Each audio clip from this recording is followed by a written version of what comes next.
videopilt päris viisaine elamine. Ja absoluutselt. Ei toimu sellist rohkem.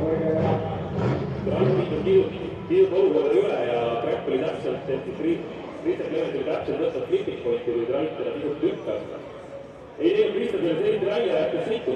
Jaa, Raitena pidi auto korraks täiesti isegi praktiliselt seisma jätma, nii et siit taas väga suur eelis Kristjan Klemetile. Täpselt nii, tegelikult oli jälitaja peale.